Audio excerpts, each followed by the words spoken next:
former Prime Minister Imran Khan in May, the treatment of PTI party members, and the harm caused to those protesting, with many injured and some tragically losing their lives. Restrictions on the people's movements and political expression are also concerning. Any suspension of human rights, including political freedom, that impacts democracy is deeply concerning for me and all those in this place. The government is concerned about the reports of violence in Pakistan following the arrest of Mr. Khan. The violence has no place in politics, and the right to protest is a fundamental part of democracy. The Australian government continues to call for all parties to uphold democracy and adhere to the rule of law and to respect and promote human rights for all. The Australian government regularly engages with all. Overseas की मेहनत रंग ले आई। Overseas की वजह से पाकिस्तान पर election के लिए प्रेशर बढ़ने लगा, पाकिस्तान पर इमरान खान की रहाई के लिए प्रेशर बढ़ने लगा। इस हवाले से क्या अहम पेशरफ्त हुई है आपको इस व्लॉग में बताऊंगा। सबसे पहले आपसे गुजारिश है, मेरे इस चैनल हसनैन व्लॉग्स को सब्सक्राइब करें, कमेंट करें, बहुत शुक्रिया। आज के हवाले से आपको बताता हूं कि आज दुनिया भर ने पाकिस्तान पर किस तरह प्रेशर डाला। कैनेडियन पार्लियामेंटेरियन ने क्या कहा, ऑस्ट्रेलियन पार्लियामेंटेरियन ने क्या कहा, यूएन के बाद जो एहतजाज हुए उसकी वजह से क्या हुआ, ऑस्ट्रेलिया में जो एहतजाज हुए उसकी वजह से क्या हुआ, यूके में जो एहतजाज हुए उसकी वजह से क्या हुआ, कनाडा में, स्पेशली कनाडा की मैं बात करता हूं, कनाडा में जो एहतजाज हुए उस वजह से क्या हुआ। कैनेडियन पार्लियामेंटेरियन माइकल ग्राम वो कहते हैं कि पाकिस्तान में इंसानी हकूक की खिलाफवर्जियां की जा रही हैं। जैसा कि आप सबको पता है, पाकिस्तान में जो चल रहा है, पाकिस्तान में कभी भी किसी को गिरफ्तार किया जा सकता है, चाहे उसका कोई जुर्म है या चाहे उसका कोई जुर्म नहीं है। इस तरह दुनिया के किसी मुल्क में भी नहीं होता, इस तरह कनाडा में नहीं होता, इस तरह ऑस्ट्रेलिया में नहीं होता, इस तरह इंग्लैंड में नहीं होता, अमेरिका में नहीं होता। पाकिस्तान में जुल्म सितम जारी है। इस हवाले से कैनेडियन पार्लियामेंटेरियन माइकल ग्राम कहते हैं कि पाकिस्तान में इंसानी हकूक की खिलाफवर्जियां की जा रही हैं। यूएन पे प्रेशर डाला जा रहा है, IMF पे प्रेशर डाला जा रहा है कि वो पाकिस्तान को कर्ज ना दें, पाकिस्तान में पहले इलेक्शन करवाए जाएं, उसके बाद पाकिस्तान को कर्ज दिया जाए। कैनेडियन पार्लियामेंटेरियन साथ में ही इमरान खान की रहाई का मुतालबा करते हैं और कहते हैं कि इमरान खान को भी इलेक्शन लड़ने दिया जाए। और Canadian parliamentarian free and fair election की बात करते हैं। सबसे पहले आप ये वीडियो देखें। Thank you, Mr. Speaker, and congratulations on your new role. I'm pleased to have the opportunity to present e-petition 4547 to the House of Commons. This petition was initiated by Regina resident Kuram Awan and has been signed by residents across the country. The petition is regarding reports of politically motivated acts of violence in Pakistan, following the arrest of former Pakistani Prime Minister Imran Khan and the postponement of general elections in that country in violation of the country's constitution. The petition calls on the House of Commons Standing Committee on Foreign Affairs and International Development to explore the feasibility of imposing Magnitsky sanctions on members of the Pakistani military responsible for the violence. The petition also calls on the government to pressure the International Monetary Fund to make any loans to the Pakistani regime conditional on hosting free and fair elections. Mr. Speaker, I'm pleased to have the opportunity to present these petitions here today in the House of Commons. आपने ये video देखी, आपने देखा कि Canadian parliamentarian कह रहे हैं पाकिस्तान में जो इंसानी हकूक की खिलाफवर्जियां की जा रही हैं वो खत्म हो। कैनेडियन पार्लियामेंटेरियन पाकिस्तान में फ्री एंड फेयर इलेक्शन की बात कर रहे हैं। कैनेडियन पार्लियामेंटेरियन पाकिस्तान में इमरान खान की रहाई की बात कर रहे हैं और जो इसके अलावा दूसरी बातें की वो भी आपने इस वीडियो में सुनी। बात करते हैं ऑस्ट्रेलियन पार्लियामेंट जो है, वहां भी इंसानी हकूक की खिलाफवर्जियां जो की जा रही हैं उस हवाले से बात हुई, फ्री एंड फेयर इलेक्शन की बात हुई।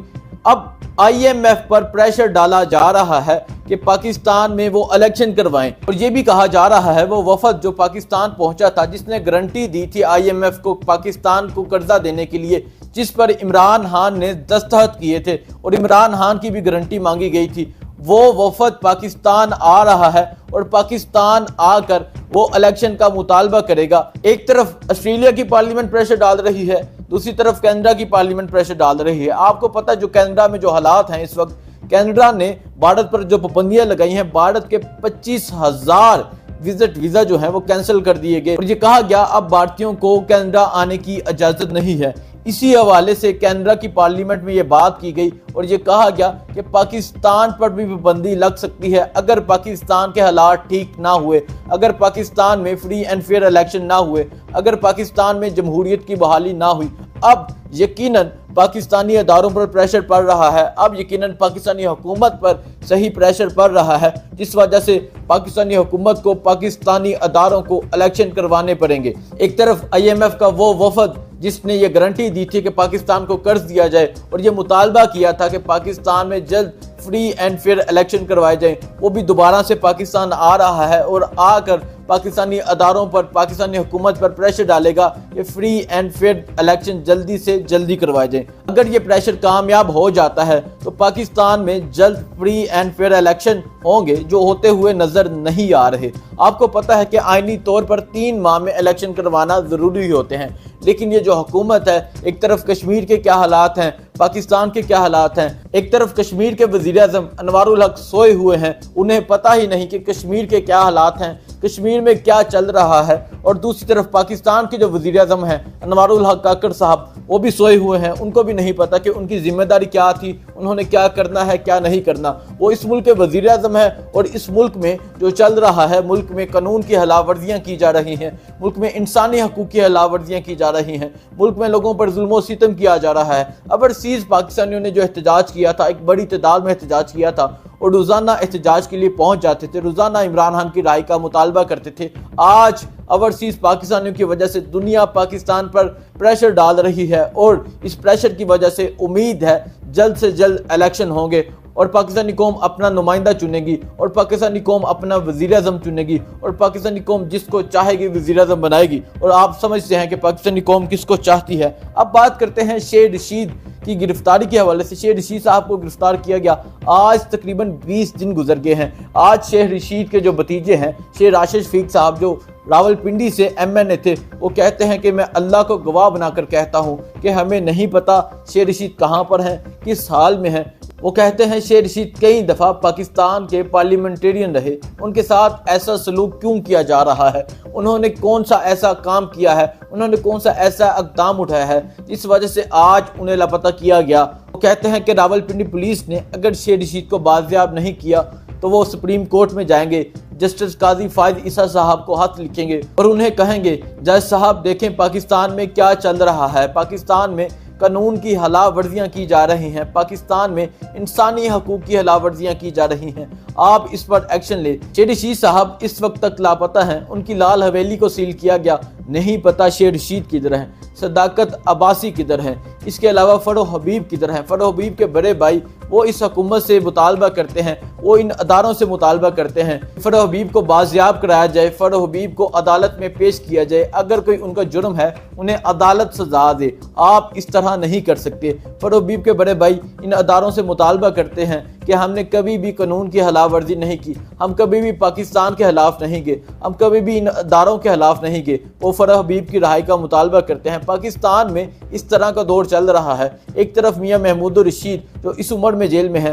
एजाज चौधरी इस उम्र में जेल में है, परवेज इलाही इस उम्र में जेल में है, उमर सरफराज सीमा इस उम्र में जेल में है, डॉक्टर यास्मीन राशिद इस उम्र में जेल में है और उनके साथ जो किया जा रहा है आप सब जानते हैं। एक तरफ अदालत ऑर्डर देती है कि इनकी रिहाई की जाए और दूसरी तरफ एक नई पुलिस वहां पहुंच जाती है। अगर पंजाब पुलिस की तरफ से रिहाई होती है तो इस्लामाबाद पुलिस पहुंच जाती है और अगर इस्लामाबाद में रिहाई होती है तो पंजाब पुलिस पहुंच जाती है और इस तरह इनकी गिरफ्तारी होती है। अब ये हालात कब ठीक होते हैं, कब पाकिस्तान में इलेक्शन होते हैं। आज का जो विलाग था, आज का विलाग ओवरसीज की तरफ से था, आज का विलाग इंटरनेशनल कम्युनिटी की तरफ से था और आज का विलाग उन पार्लियामेंट की तरफ से था जहां इंसाफ होता है, जहां कानून नहीं बिकता, जहां लोग हक के लिए खड़े होते हैं, जहां लोग सच के लिए खड़े होते हैं। उन्होंने पाकिस्तान पर प्रेशर डालना शुरू कर दिया है कि पाकिस्तान में जल्द से जल्द फ्री एंड फेयर इलेक्शन करवाए जाए और इसके अलावा उन्होंने प्रेशर IMF पर भी डालना शुरू कर दिया है कि IMF